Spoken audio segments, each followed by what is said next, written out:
Welcome back to my YouTube channel. آج کی اس video میں FPSC کے ایک اسپائرنٹ ہیں جو حالیہ جو انٹرویوز چل رہے ہیں SST کے میل کے، اس انٹرویو میں یہ اپیئر ہوئے ہیں اور ان کا جو فیڈ بیک ہے وہ میں اس طرح آپ سے کرتا ہوں، یا انہوں نے اپنا ریٹن میں شیئر کیا ہے۔ اس سے پہلے جتنے بھی فیڈ بیک تھے وہ میں نے آڈیو میں آپ کے ساتھ شیئر کیے، ان کی اوریجنل آڈیو میں۔ یہ جو کینڈیڈیٹ تھی ان کا جو ماسٹرز ہے وہ اردو میں ہے، اس کے علاوہ ان کے پاس MBA کی ڈگری بھی ہے اور MPhil بزنس ایڈمنسٹریشن کی ڈگری بھی ہے۔ اردو کے بعد MBA and MPhil business administration دو الگ الگ چیزیں تھیں، ماسٹرز ان اردو۔ تو یہ آلریڈی سرونگ ہیں اسکول ایجوکیشن ڈپارٹمنٹ پنجاب میں DPS 14 میں۔ ان کے اکارڈنگ انٹرویو پینل میں 3 لوگ شامل تھے۔ روم میں جاتے ہی ان کو چیئرمین صاحب نے بیٹھنے کا کہا۔ یوزلی جو سٹارٹ اپ ہوتا ہے وہ چیئرمین صاحب کا ہی ہوتا ہے، اور چیئرمین صاحب کمفرٹ کرنے کے لیے خود ہی انٹروڈکشن کروا دیتے ہیں۔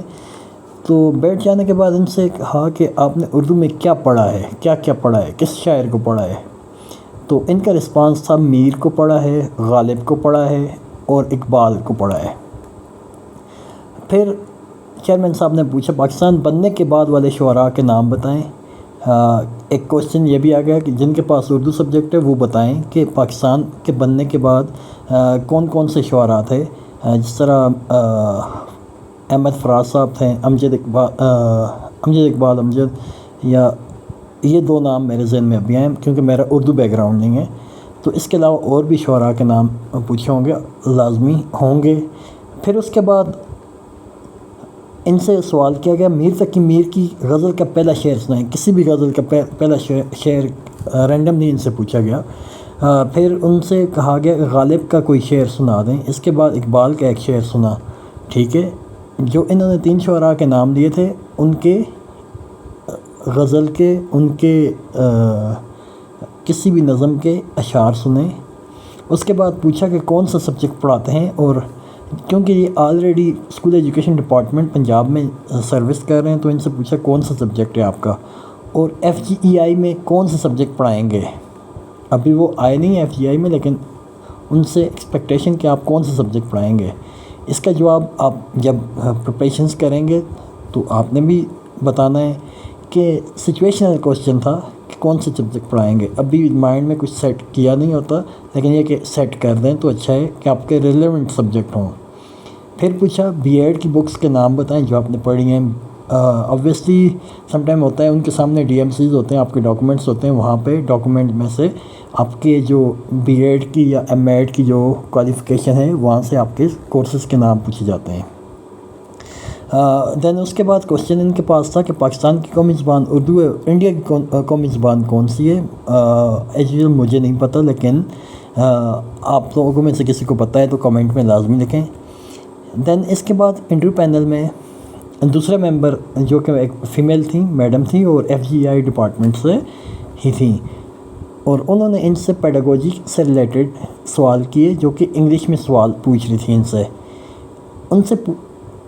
انہوں نے پوچھا کہ ایک ٹیچر کو کیسا ہونا چاہیے، یعنی کہ ایک آئیڈیل ٹیچر کے ٹریٹس کیا ہونے چاہیے، یعنی کیسے پڑھانا چاہیے، اس کو کیسے پڑھانا چاہیے۔ یہ پیڈاگوجی سے ریلیٹڈ کوسچن تھا۔ اس کے علاوہ لیسن پلان کیا ہوتا ہے اور کب کرتے ہیں۔ دین فیوریٹ سبجیکٹ کے بارے میں انہوں نے پوچھا۔ دین ایک سچویشن رکھی کہ اگر وہ ایک ویک اسٹوڈنٹ ہیں تو ان کو کیسے پڑھائیں گے۔ جو کینڈیڈیٹ تھے، میڈم نے اپنے آپ کو ایک ویک اسٹوڈنٹ ظاہر کیا اور کینڈیڈیٹ کو بولا کہ اگر میں ویک اسٹوڈنٹ ہوں آپ مجھے کیسے پڑھائیں گے اور میری امپرومنٹ کیسے ہو سکتی ہے۔ دین اس کے بعد اسکول میں کبھی ٹیچرز کے ساتھ کسی آرگومنٹ پہ بات ہوئی، پھر آپ کا وہ موقف درست ثابت ہوا ہو۔ ایک یہ بھی جنرل کوسچن ہے کہ آپ کی پرسنالٹی اس سے ریفلیکٹ ہو جاتی ہے۔ کبھی کسی کولیگ سے آرگومنٹ ہوا ہو اور آپ کا جو موقف ہے، آرگومنٹ جو ہے وہ درست ثابت ہوا ہو۔ لاسٹ میں ٹیچنگ میتھڈالوجی کے بارے میں میڈم نے بات کی، ٹیچنگ میتھڈالوجی کون سی آپ چوز کرتے ہیں، کون سی بہتر ہے۔ لاسٹ ون جو تھے وہ تیسرے ممبر جو تھے وہ سبجیکٹ ریلیٹڈ کچھ سوالات پوچھے انہوں نے، جیسے کہ اردو کے یہ اسٹوڈنٹ تھے اور قدیم نثر نگاروں اور جدید نثر نگاروں میں کیا فرق ہے، یعنی اب وہ کیسے لکھتے ہیں۔ اس کے بعد MBA کے سبجیکٹ کے بارے میں پوچھا، کچھ سوالات اکاؤنٹنگ، شماریات اور فائنینس کے بارے میں تھے، اور اس کے ساتھ ہی ان کا انٹرویو کمپلیٹ ہو گیا۔ یہ SST اسپائرنٹس کا جو انٹرویو کا فیڈ بیک ہے، اس کا یہ چوتھا پارٹ ہے۔ آئی ہوپ میری ویڈیو آپ لوگوں کو پسند آئی ہوگی۔ اگر پسند آئی ہے تو ویڈیو کو لائک کریں، چینل کو سبسکرائب کریں اور کمنٹ کریں۔ تھینک یو سو مچ۔ اللہ حافظ۔